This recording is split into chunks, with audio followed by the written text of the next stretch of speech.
I am Brenton, 34, a guy who built an app development company from scratch after leaving my hometown 10 years ago.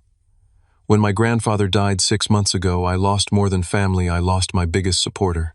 Last weekend, my sister Amanda invited me to dinner at her house, supposedly to reconnect after years of distance. Little did I know this dinner would expose a betrayal that had been brewing for years. I had spent months preparing for this moment, gathering evidence that would change everything. Before I tell you what happened at that dinner, let me know where you're watching from and hit that like and subscribe button. Trust me, you'll want to see how I turned the tables on my family's betrayal. Growing up, my grandfather was my rock. After my parents divorced when I was 8, he stepped in and became the father figure I desperately needed. My sister Amanda and I were raised primarily by our mom, but we spent weekends and summers at Grandpa Joe's house, right behind his hardware store, Carpenter's Corner. That store was his pride and joy, a fixture in our community for over 40 years. Amanda and I took different paths early on. She was always the golden child, straight-A student debate team captain, class president. I was more of a hands-on learner. While Amanda was winning academic awards, I was helping Grandpa in the store, learning about tools, fixing things, and eventually teaching myself to code on the old computer in the back office. My parents and Amanda never really understood my fascination with technology. Waste of time, my dad would say during his occasional visits. You should focus on real skills, my mom would echo. Amanda would smirk, showing off another perfect report card while my grades were average at best. Only Grandpa Joe saw potential in my tech experiments. Brenton, my boy, he would say, his calloused hand on my shoulder, you see things differently. That's a gift, not a problem. This world is changing, and you understand that better than any of us. When I was 24, I made the decision to leave for Silicon Valley. My family was unanimously against it. Mom cried. Dad called me irresponsible, and Amanda, fresh out of law school and starting at a prestigious firm, lectured me about throwing my life away on computer games. Only Grandpa supported me. The night before I left, he slipped me an envelope with $5,000, his savings from the store. Make something that matters, he whispered as he hugged me goodbye. Those early years in California were brutal. I lived in a tiny apartment with 3 roommates, worked odd jobs, and coded late into the night. But slowly things started coming together. My first app was a simple tool for small business inventory management, inspired by the outdated system Grandpa used at the hardware store. It caught on with local businesses, then gained traction nationally.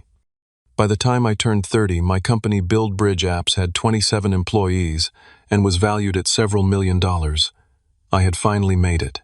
Through all the struggles and victories, I called Grandpa every Sunday without fail. He never quite understood what I actually did, but he was endlessly proud. My grandson, the computer genius, he would tell anyone who would listen at the store. My relationship with the rest of my family remained distant. I sent birthday and Christmas gifts, made obligatory calls on holidays, but there was always an undercurrent of resentment. They saw my success as luck rather than the result of hard work and risk-taking. Amanda, now a corporate attorney specializing in mergers and acquisitions, would send periodic emails with links to articles about tech bubbles and startup failures. About a year ago, Grandpa's health began to decline. Our Sunday calls grew shorter as his energy waned. I offered to come visit, but he always brushed it off. No need to interrupt your important work, son. I'm just moving a bit slower these days. I should have insisted. I should have recognized the changes in his voice, the increasing confusion, the way our conversations became repetitive. I was busy with a major product launch, and I thought there would be more time. Then came the call from my mother 6 months ago. Grandpa had passed away in his sleep. I flew home immediately for the funeral, numb with grief and regret. The funeral was well attended. Grandpa had been beloved in the community. I stood awkwardly with my family, feeling like an outsider. Amanda organized everything, of course. She spoke eloquently about Grandpa's dedication to family and community, choking up at all the right moments. Our parents looked at her with such pride. Nobody asked me to speak. After the service, we gathered at the family lawyer's office for the reading of the will. I wasn't concerned about inheritance. I had more money than I needed. I assumed Grandpa would divide things fairly between Amanda and me, with perhaps special items for other family members. The shock came when Mr. Peterson, the family lawyer, revealed that Grandpa had left the hardware store, his most prized possession, entirely to Amanda. There was a small monetary bequest to me, but the store, which Grandpa had always talked about as my future inheritance, was now completely in my sister's control. There must be some mistake, I said, stunned. Grandpa always told me the store would be mine someday. Amanda's face tightened. Well, he changed his mind. He realized the store should go to someone who actually stayed in town, who visited him regularly, who cared enough to be present. Our parents nodded in agreement, and Mr. Peterson looked uncomfortable but confirmed that the will had been properly executed and witnessed. I left town the next day confused and hurt. Something felt very wrong. Grandpa and I had spoken about the store just months before, and he had reiterated his plan to leave it to me. He knew I had ideas about modernizing while preserving its character. It made no sense that he would change his mind without even mentioning it. Over the following weeks, I couldn't shake my suspicions. I hired a private investigator to look into Grandpa's last months. What emerged was disturbing. According to the store employees, Amanda had suddenly become a fixture at the store about 3 months before Grandpa's death, despite having shown little interest in it previously.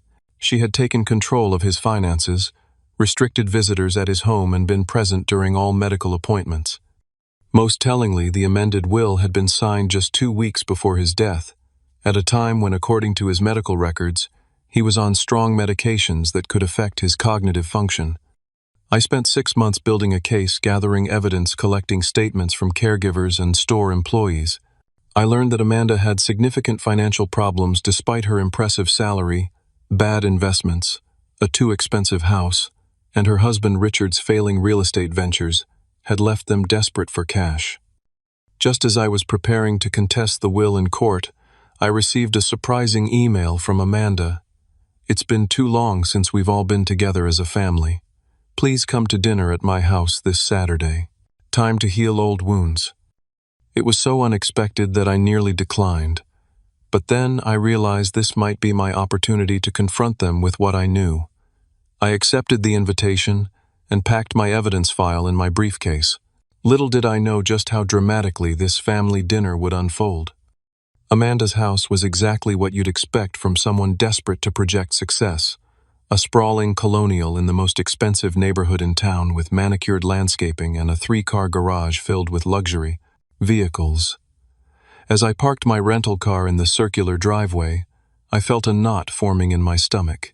It had been years since I'd seen my parents outside of Grandpa's funeral, and my last interaction with Amanda had been tense at best. I rang the doorbell, briefcase in hand, dressed in a simple but expensive charcoal suit. No need to be casual for what I anticipated would be anything but a casual family reunion. The door swung open to reveal Amanda Hare, perfectly styled, wearing a designer dress that probably cost more than most people's monthly salary. Her smile didn't reach her eyes. "Brenton, so glad you could make it." She air-kissed my cheek, the scent of expensive perfume overwhelming. "Everyone's in the living room." I followed her through the marble-floored entryway into a living room that looked like it had been staged for a luxury real estate listing. My parents sat stiffly on a white leather sofa, both looking older than I remembered. Mom had colored her gray hair since the funeral, and Dad had lost weight, his golf shirt hanging loosely on his frame. "Brenton." My father stood, extending a hand rather than offering a hug. "Good to see you." My mother remained seated but offered a tight smile. "You look well. California must agree with you." Before I could respond, a tall man with salt and pepper hair entered the room carrying a tray of drinks. Amanda's husband, Richard. I'd met him only a couple of times over the years, most recently at the funeral. He was a real estate developer with a reputation for flashy projects that often ran into financial or regulatory troubles. The prodigal tech genius returns. Richard handed me a glass of scotch without asking my preference. "How's the app business?" "Still convincing people to pay for things they don't need." I forced a smile, taking the drink but not sipping it. "BuildBridge is doing well, thanks. We focus on tools that help small businesses compete in the digital marketplace." Amanda clapped her hands together. "Let's not talk business right away. Brenton, you remember our children, Taylor and Jordan? They're upstairs finishing homework. I've told them they can say hello quickly before going to their grandparents for the night. That was interesting. Shipping the kids off for what was supposed to be a family reconciliation dinner, it felt calculated, like Amanda was clearing the stage for whatever she had planned. On cue, two pre-teens appeared briefly, offered rehearsed greetings, and were ushered out the door by a waiting nanny. The house fell into an awkward silence once they left.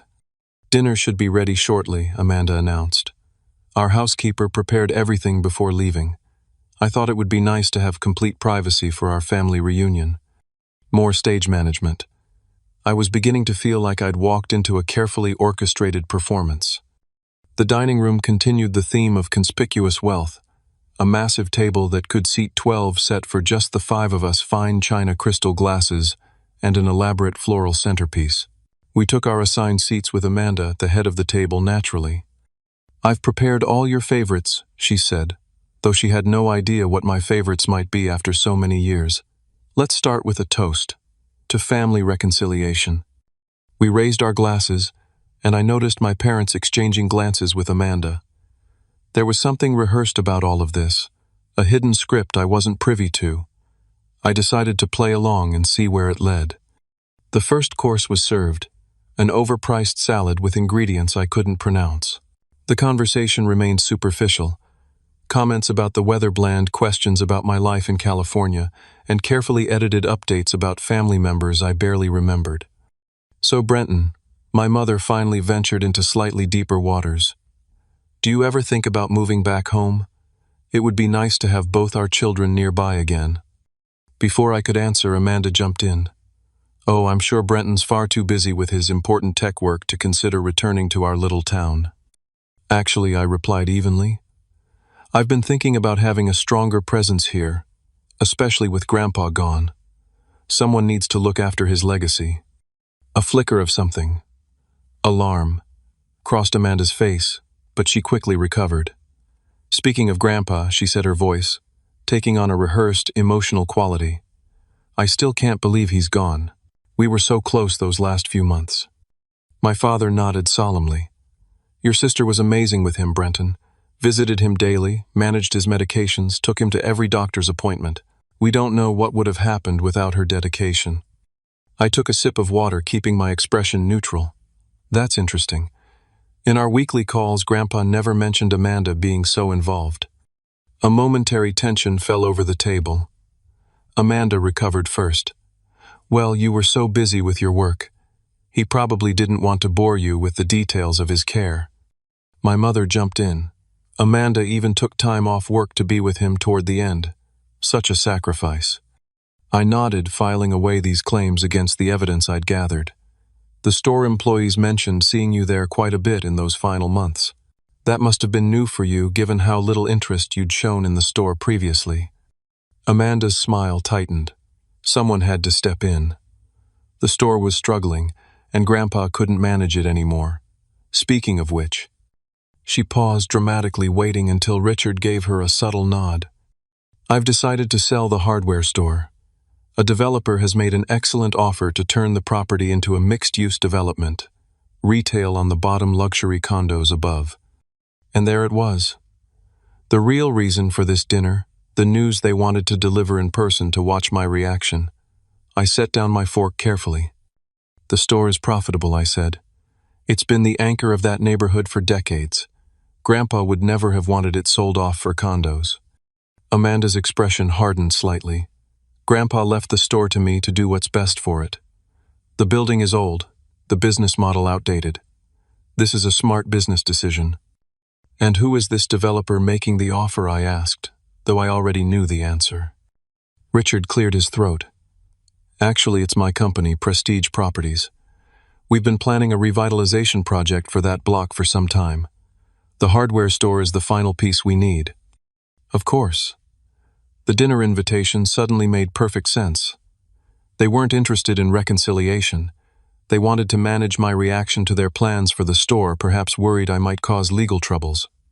"Some might see that as a conflict of interest," I observed. "The store being left to Amanda, and then immediately sold to her husband's company." It's a fair market offer, Richard said defensively. More than fair, actually. And what about the employees, I asked. Some of them have worked there for 20+ years. Amanda waved a dismissive hand. They'll receive standard severance packages. Really, Brenton, I didn't expect you to be sentimental about this. Isn't disruption what you tech people celebrate? Out with the old, in with the new. My parents were watching this exchange with thinly veiled anxiety. They'd clearly been briefed about this announcement and had prepared for my potential objections. The neighborhood could use some revitalization, my father offered. Property values will increase for everyone. And the condos will bring younger people to the area, my mother added. It's what progress looks like. I looked around at their expectant faces and realized they actually thought I would just accept this, that I would nod and congratulate them on their clever business move even though it meant erasing Grandpa's legacy for their financial gain. The main course arrived, some kind of roast that Amanda made a show of serving herself, playing the perfect hostess. I had lost my appetite entirely, but I served myself a small portion to maintain appearances. As we ate, I could feel the tension building like a storm-gathering force before breaking. This carefully orchestrated dinner was about to veer dramatically off script. You know, Brenton, Amanda said, cutting her meat with precise movements. We've all been wondering why you suddenly care so much about the store or what happens in this town.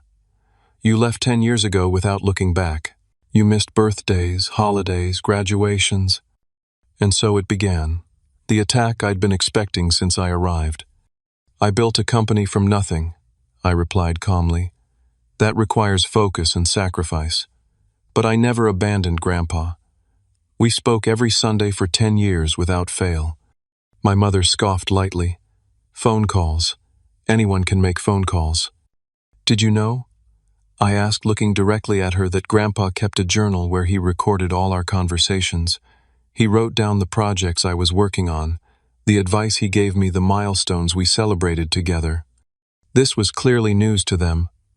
Amanda's fork paused halfway to her mouth. He never mentioned that, she said. There's a lot he apparently didn't mention, I replied. For instance, he never told me that you had suddenly taken such an interest in his care and the store. And from what I've gathered, you never told him about my success in California. Did you know he thought I was struggling financially all these years? My father shifted uncomfortably in his seat. We didn't want to bother him with details. I set down my silverware. I sent him birthday gifts every year, expensive ones. I offered to fly him out to California multiple times. I sent him brochures for the retirement community near my house where he could have his own cottage, but with medical care on site. All those offers mysteriously never reached him. Amanda's cheeks flushed slightly. He wasn't interested in moving to California. He belonged here with family who could see him in person. Family who spent years barely acknowledging his existence until they realized he was updating his will. I pulled out my phone and scrolled through my photos. Here's the Father's Day gift I sent him 2 years ago, a custom-made cabinet for his tool collection. He sent me this picture of it in his workshop. I showed them the photo of Grandpa smiling proudly next to the cabinet. Funny how none of you ever mentioned seeing it.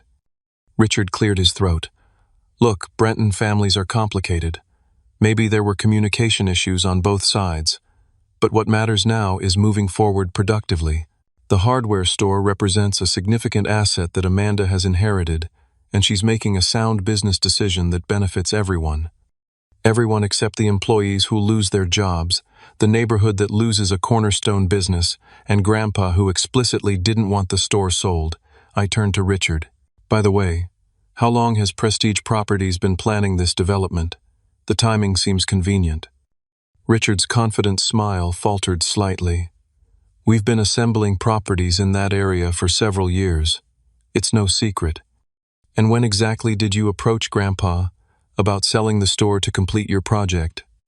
Amanda interjected quickly. Grandpa wasn't interested in selling. He was stubborn about that store even when it made no financial sense to keep it. So you waited until he wasn't around to object anymore, I said quietly. The temperature in the room seemed to drop several degrees. My mother attempted to redirect the conversation. Brenton, I think you're being unfair. Your sister has always been responsible and practical. She's making a decision based on what makes financial sense, not on sentimentality. Is that what you call it? Practical, I asked. Because from where I'm sitting, it looks like a betrayal of everything Grandpa valued. He built that store from nothing. It supported this family for decades. He employed people from the community, some of whom have nowhere else to go. Amanda's face hardened. You have no right to judge my decisions. You weren't here. You didn't see his decline didn't help with his medications or doctor visits. You were living your glamorous California life, while I dealt with the hard reality of an aging grandparent. Is that what happened? I asked. Because according to the visiting nurse's logs, you rarely showed up until 3 months before he died, right around the time his lawyer mentioned he was updating his will. A tense silence fell over the table. My father was the first to break it. How would you know what the visiting nurse wrote? I've been doing my homework, I replied simply. Interesting timing, isn't it? Amanda suddenly becomes the devoted granddaughter, right when there's an inheritance at stake. Amanda slammed her hand on the table, making the silverware jump. I was there. Where were you? Playing with computers in California while I was managing his medications, his appointments, his finances. Managing his finances so well that you convinced him to change his will on your behalf, I asked coolly. After decades of telling me the store would be mine someday. He changed his mind. Amanda's voice rose sharply. He realized who really cared about him, who really deserved the store. I took a deep breath, maintaining my composure. Did he change his mind, or did you change it for him? The nursing staff mentioned he was quite confused in those final weeks, especially on the day the new will was signed. Richard cut in, his voice stern. You need to be very careful about what you're implying, Brenton. Making accusations about will tampering is serious business. I'm not implying anything, I replied. I'm stating facts. Grandpa was on heavy pain medication. His doctor noted cognitive impairment, and suddenly he completely reverses a decision he'd maintained for decades. People are allowed to change their minds, my mother said defensively, especially when they realize who's truly there for them. Is that what happened, Mom? Or did Amanda see an opportunity and take advantage of a vulnerable old man? Amanda's face flushed with anger. How dare you? I loved Grandpa. Everything I did was for his benefit, including restricting his visitors, monitoring his phone calls, taking control of his bank accounts. I leaned forward. The staff at Sunny Pines Assisted Living were quite forthcoming about your sudden intensive involvement in his care. My father's face had gone pale. You've been investigating us. I've been investigating what happened to Grandpa in his final months, I corrected. And what I found doesn't match the story you're telling. Richard attempted to regain control of the conversation. This is all very dramatic, Brenton, but ultimately irrelevant. The will is legal, it's been executed, and Amanda is now the rightful owner of the store. Whatever arrangements she chooses to make with my company are perfectly legitimate business transactions. Are they? I asked. Because my investigation turned up some interesting emails between you and city planning officials about that development. Emails from 8 months ago, when Grandpa was still alive and had no intention of selling. That mentioned the hardware store property as part of the development plan. Care to explain how you were so confident you'd acquire a property that wasn't for sale?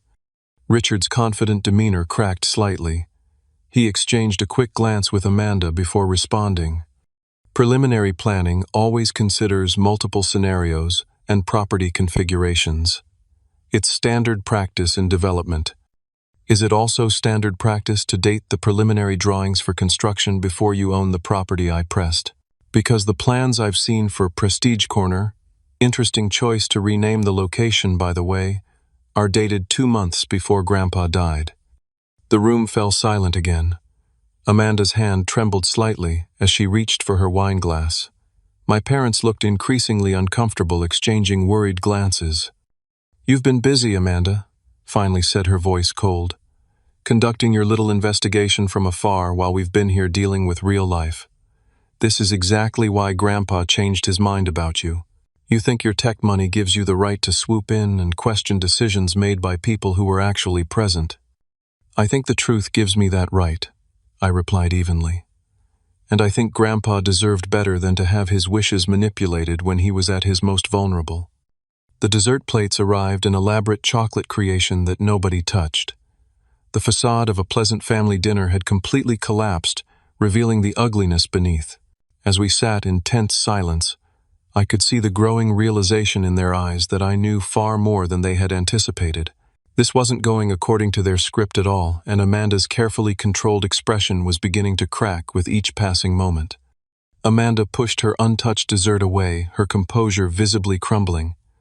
The perfect hostess act was gone, replaced by raw emotion that had been simmering beneath the surface all evening.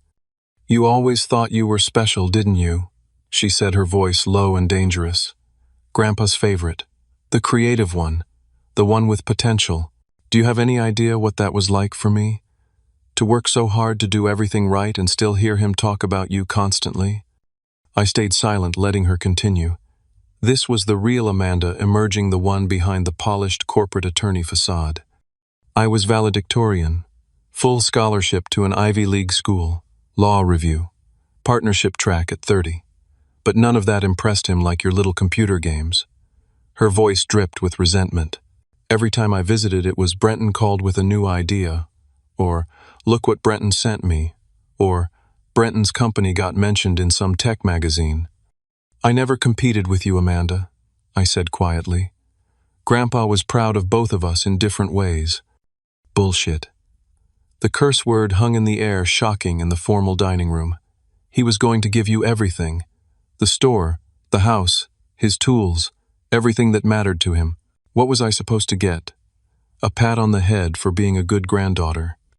My father attempted to intervene. "Amanda, maybe this isn't the best." "No," she cut him off. "He needs to hear this. Do you know what Grandpa said to me once? He said, 'Amanda, you'll always land on your feet. But Brenton, he needs the store. It's his legacy.' As if I didn't deserve a legacy too. I looked at my sister, really seeing her for perhaps the first time in years. Behind the anger was something else, pain and insecurity, a lifetime of feeling second best despite her achievements. "I never asked for the store," I said calmly. "I just wanted Grandpa's wishes respected." His wishes, Amanda's laugh was bitter. His wishes were outdated and impractical. That store is a dinosaur. The only value it has is the land it sits on. At least I'm making something useful out of it. "Something profitable, you mean," I corrected. "For your husband's company. We deserve it." Amanda's voice rose sharply. "After everything we've dealt with here while you were playing entrepreneur in California, you have no idea what it's been like. The expectations, the responsibilities. You just walked away and reinvented yourself while we stayed and followed the rules." "The rules," I echoed. "Is that what you call manipulating a confused old man into changing his will, following the rules?" Something snapped in Amanda then. She stood up abruptly, her chair scraping loudly against the hardwood floor. "You entitled, self-righteous bastard," she hissed. "You don't deserve anything from Grandpa. You abandoned him. You abandoned all of us. And now you waltz back in here with your Silicon Valley success and your moral superiority." I remained seated, maintaining my calm. "I just want the truth, Amanda, about what really happened in those final months." What happened next shocked everyone. Amanda circled the table in 3 quick strides, drew back her hand, and slapped me hard across the face. The sharp crack echoed in the dining room. "You have 10 minutes to leave my house," she snarled, her face inches from mine. "Take your accusations and your investigations and get out." I touched my cheek, feeling the sting of her ring where it had caught my skin.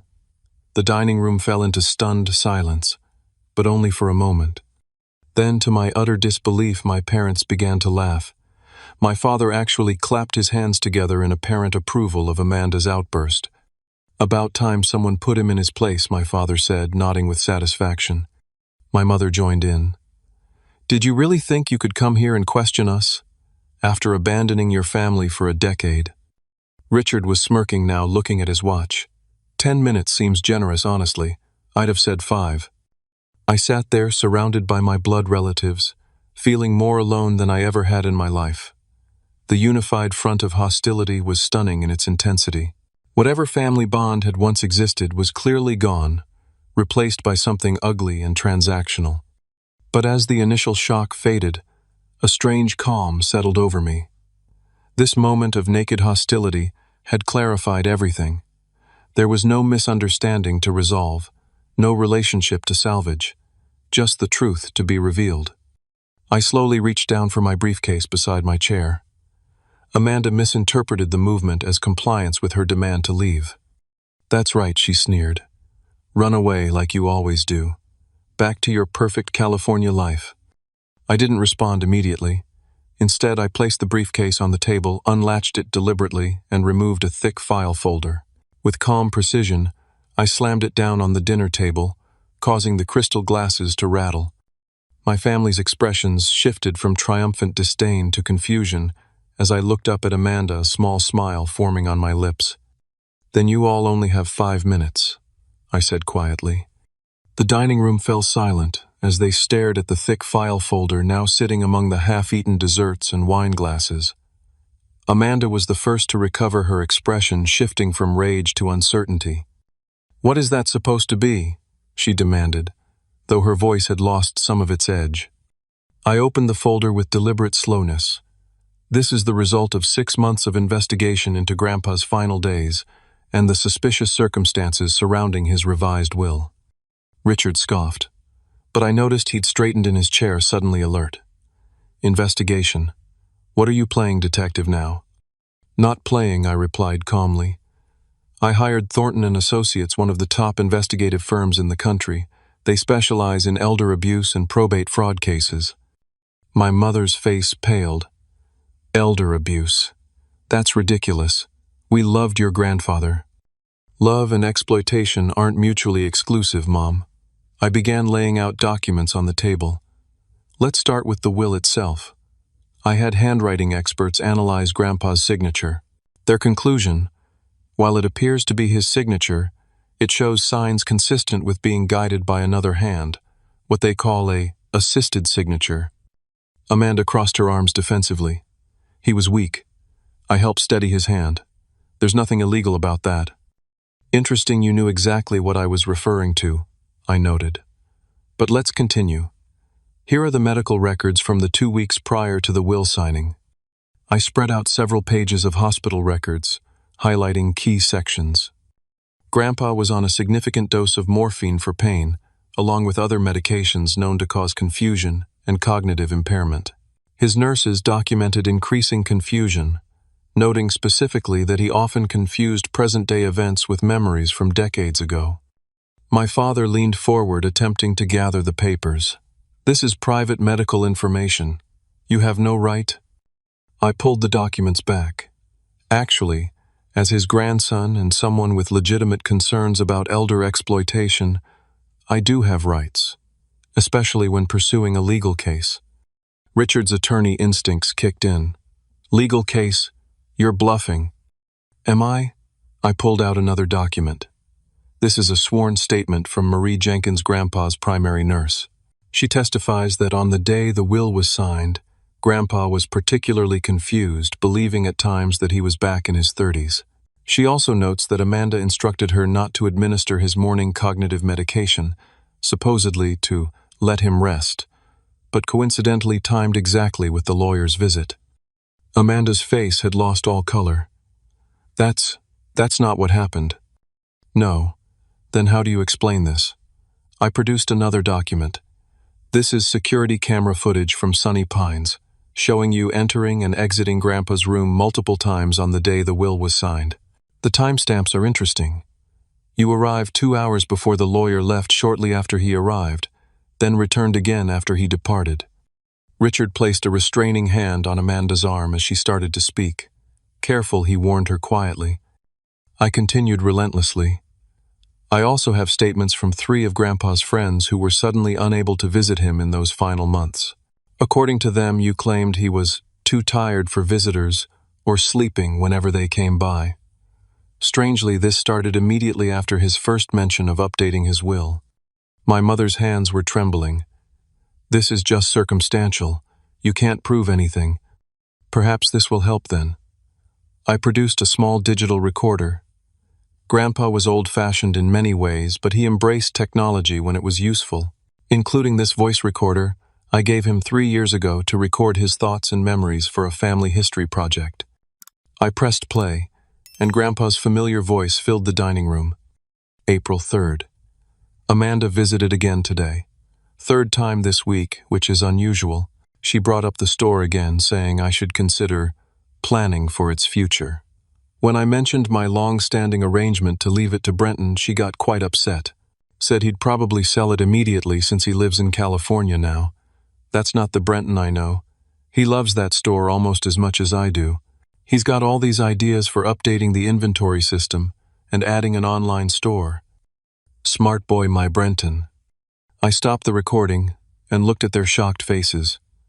There are several more entries like this documenting Amanda's increasing pressure about the will and the store, including one from just days before the new will was signed, where he sounds confused about why he's being asked to change his plans for the store.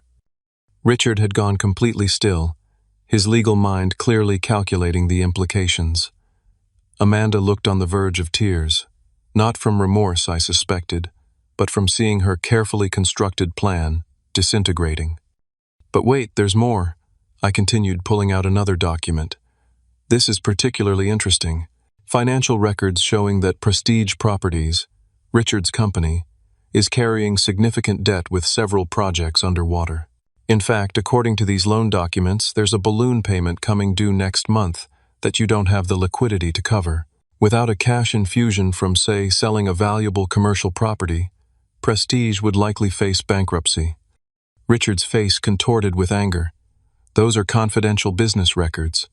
How did you get those? Legally, I assure you. Public Records requests court filings, standard financial intelligence gathering. I turned back to Amanda. So it seems both of you had a powerful financial motive to ensure the store came to you rather than me. My parents sat in stunned silence, their earlier bravado completely evaporated. And speaking of financial motives, I continued, let's talk about the development plans themselves. I pulled out architectural drawings. These plans, dated 2 months before Grandpa died, clearly show the hardware store property as part of the Prestige Corner development. Care to explain how you were so confident you'd acquire a property that wasn't for sale and that Grandpa had repeatedly refused to sell? Amanda's lawyer instincts finally kicked in. This is all circumstantial. You can't prove intent. Perhaps this will help. I produced a final document, an email printout. This is an email from Richard to your company's project manager dated 3 months before Grandpa died. It reads, and I quote, Amanda says the old man is finally weakening on the store issue. Once we get control of the property, we can move forward with phase 2 as planned. Keep the drawings ready. Richard's face went from red to ashen. That's taken out of context. Is it? Because the context seems pretty clear from where I'm sitting. I began gathering the documents back into the folder. I've submitted all of this evidence to the district attorney's office. They're particularly interested in the elder abuse and fraud aspects. The DA mentioned that financial elder abuse cases are a priority for them right now. Amanda finally found her voice. You're bluffing. You wouldn't do this to your own family. I looked at her steadily. You stopped being family to me the moment you took advantage of a confused, dying old man who trusted you. You betrayed not just me, but everything Grandpa stood for. Honesty, integrity, community. I closed the folder with a soft but final click. The investigation is already underway. I received confirmation yesterday that they're proceeding with the case. Expect official contact tomorrow morning. The silence in the dining room was absolute. In the space of 15 minutes, their world had completely changed. The smug certainty was gone, replaced by the dawning realization that actions have consequences, consequences that were now bearing down on them with the full force of the law. Amanda lunged across the table, desperately reaching for the file. Give me that you have no right. I calmly pulled the folder out of her reach, tucking it back into my briefcase. Everything in this file has already been submitted to the authorities and my attorneys. This is just my personal copy. Richard stood up, attempting to regain his composure and take control of the situation. Look, Brenton, there's clearly been a misunderstanding. Perhaps we've all been a bit hasty. A misunderstanding? I raised an eyebrow. You conspired to manipulate a dying man, forged documents, and attempted to steal his legacy. That's not a misunderstanding. That's criminal behavior. My father finally found his voice. Son, maybe we can work something out. Family should handle things privately. Like you handled Grandpa's final days privately, I shook my head. It's far too late for that. Amanda's desperation was growing visibly. Her perfectly composed image had completely shattered, revealing the panic beneath. You don't understand our situation. We've had financial setbacks. Richard's development deals fell through.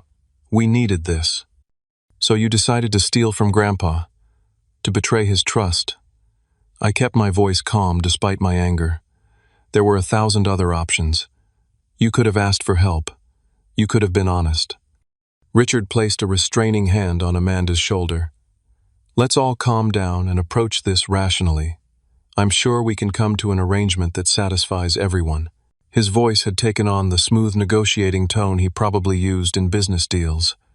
What would it take to make this go away, Brenton? A share of the property, a consulting role in the development. I looked at him with disbelief. You still don't get it. This isn't a negotiation.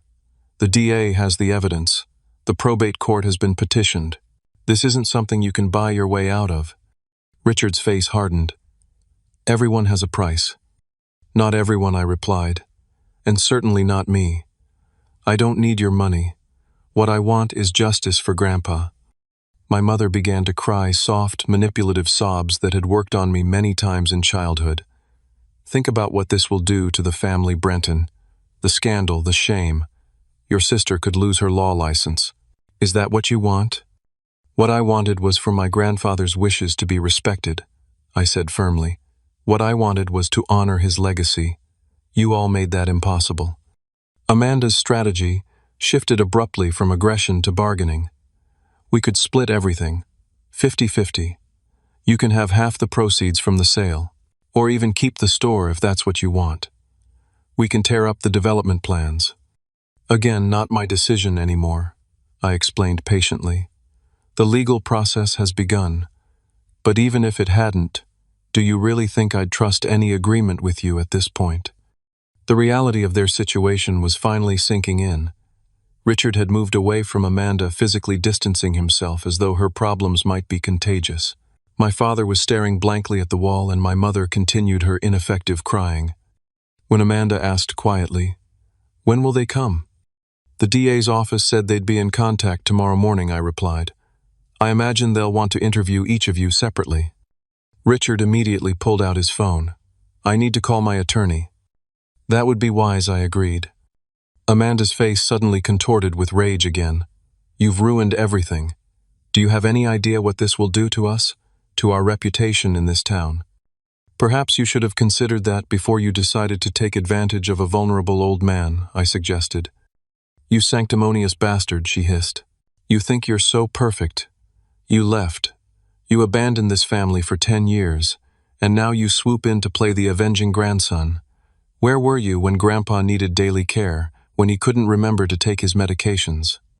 "I offered to hire full-time care," I reminded her. "I offered to move him to a high-end retirement community near me. You blocked every suggestion because it didn't fit your narrative or your plans for the store." My father finally spoke up, his voice defeated. "Can't we keep this private? Handle it within the family?" "That opportunity passed the moment you decided to participate in elder abuse and fraud," I said firmly. "Besides, this isn't just about our family. It's about the store employees who would lose their livelihoods, the community that would lose a cornerstone business, and most importantly, about Grandpa's wishes." Amanda made one last desperate attempt. "The media will have a field day with this. Prominent attorney charged with elder abuse. Is that what you want? Your own sister humiliated publicly." "What I want doesn't matter anymore," I replied. "The evidence has been submitted. The process has begun. You'll have your day in court to defend yourselves, but I wouldn't count on sympathy from a jury when they hear how you treated your own grandfather." The fight seemed to drain out of Amanda all at once. She sank back into her chair, suddenly looking much older. "It wasn't supposed to be like this," she whispered. "We just needed a solution." The debts kept piling up. The house, the cars, the kids' private schools. We were drowning. For the first time that evening, I felt a flicker of pity for my sister. Not enough to change course, but enough to recognize the desperate circumstances that had driven her actions, if not excuse them. Richard, meanwhile, had moved completely into self-preservation mode. I need to make it clear that I was not directly involved in any decisions regarding the will he announced to the room. My involvement was strictly limited to the potential property development after acquisition. Amanda's head snapped up, betrayal written across her face. Richard. He wouldn't meet her eyes. I'm just stating the facts, Amanda. I wasn't present during any meetings with your grandfather about his will. The speed with which he was distancing himself from his wife was breathtaking. My parents, too, were looking increasingly uncomfortable, as though calculating their own potential liability. You all might want to get your stories straight before tomorrow, I suggested, standing and picking up my briefcase. The DA mentioned they're particularly interested in who knew what and when. That set off a new wave of panicked glances between them. The unified front they had presented earlier had completely dissolved, replaced by individual self-interest. I buttoned my suit jacket and prepared to leave. There was nothing more to be said or done here. The legal process would take its course now. I'd say it's been a pleasure, but we all know better, I said, moving toward the door. I suggest you all call your attorneys tonight. You're going to need them. As I walked out of the dining room, nobody tried to stop me. The only sound was Richard's urgent whisper to someone on his phone and my mother's quiet sobbing. The elaborate family dinner meant to manage and intimidate me had become the moment their carefully constructed deception fell apart. The weeks following that dramatic dinner were a whirlwind of legal proceedings, community reaction, and personal reflection. As I had warned, the district attorney moved quickly, interviewing all parties involved and filing formal charges against Amanda for elder abuse, fraud, and undue influence. Richard wasn't charged directly with the will tampering, but faced separate investigations into unethical business practices related to the planned development. The community reaction was swift and unified. Grandpa had been beloved in our town, and as word spread about what had happened, support for preserving his legacy grew. A Save Carpenter's Corner campaign sprouted organically, with longtime customers sharing stories about how Grandpa had helped them over the decades, extending credit during hard times, teaching young homeowners how to make basic repairs, donating supplies to community projects. Amanda's reputation collapsed virtually overnight. The law firm where she was on track for partnership placed her on indefinite leave pending the outcome of the criminal case. Their statement emphasized their zero-tolerance policy for ethical violations, a clear attempt to distance themselves from the scandal. Richard filed for divorce within 2 weeks, a transparent attempt to protect his assets and salvage what remained of his business reputation. His company, Prestige Properties, lost several investors and had projects put on hold as clients reconsidered their associations. My parents retreated from public view, embarrassed by their complicity. They made several attempts to contact me, leaving voicemails that evolved from angry accusations to tearful apologies as the full scope of evidence against Amanda became public. I wasn't ready to speak with them yet, perhaps not for a very long time. The probate court moved with surprising efficiency, likely influenced by the criminal investigation. The fraudulent will was invalidated, and Grandpa's previous will was reinstated, the one that left the hardware store to me, just as he had always intended. Taking possession of Carpenter's Corner was a bittersweet moment. As I unlocked the front door with my own key for the first time, I was flooded with memories of working alongside Grandpa, learning from him, being shaped by his values and work ethic. The store smelled exactly the same, a comforting mixture of wood metal and the peppermint candies Grandpa always kept by the register. My first act as owner was to gather the employees, many of whom had worked there for decades, and assure them their jobs were secure. Not only secure, but we would be expanding, implementing many of the modernization ideas Grandpa and I had discussed over the years. An online store to complement the brick-and-mortar business, an expanded workshop area for classes and demonstrations, a tool lending library for community members who couldn't afford to purchase expensive equipment for one-time projects. Grandpa always said this store was built to serve the community, not just to make a profit. I told them at that first meeting, that's not changing. If anything, we're doubling down on that mission. The relief and gratitude on their faces was worth more than any financial success, These people had been Grandpa's extended family, and now they were becoming mine as well. Healing from the betrayal of my blood relatives took longer. There were nights I lay awake replaying that dinner, seeing again the naked hostility on their faces, hearing Amanda's cruel words, and the shocking sound of my parents' laughter after she slapped me. Family is supposed to be your foundation, your safety net. Having that illusion shattered so completely left wounds that wouldn't heal quickly or easily. But as the months passed, I found new connections forming. The store employees and their families invited me to barbecues and holiday gatherings. Longtime customers stopped by just to chat, sharing stories about Grandpa I'd never heard. I found myself building a chosen family, one based on shared values and genuine affection rather than mere DNA. The criminal case against Amanda was eventually resolved through a plea agreement.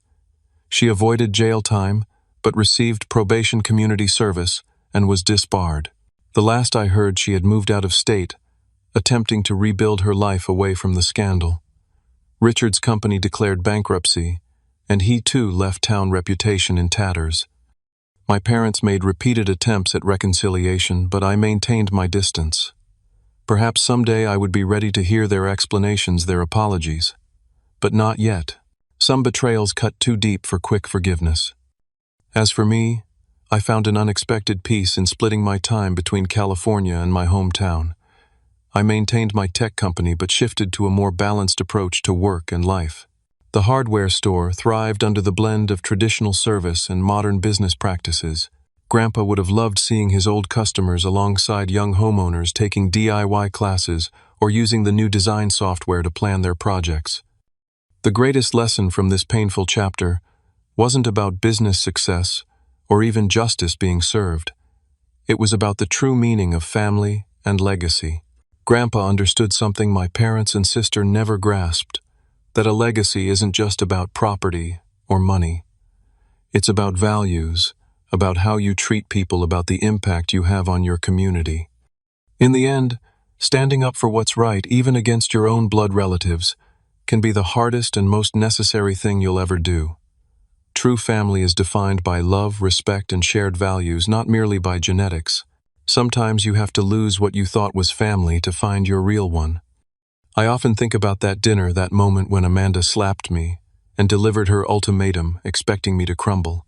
Instead, it became the moment I found my strength and purpose. Sometimes the greatest gifts come disguised as painful moments of truth. Have you ever had to stand up against family for what's right? I'd love to hear your stories in the comments below. If this resonated with you, please hit that like button and subscribe to hear more stories about finding strength in difficult moments. And if you know someone struggling with family betrayal or difficult decisions, share this with them. Sometimes knowing others have walked similar paths can be incredibly healing. Thank you for listening to my story. Remember, the family you choose can be stronger than the family you're born into.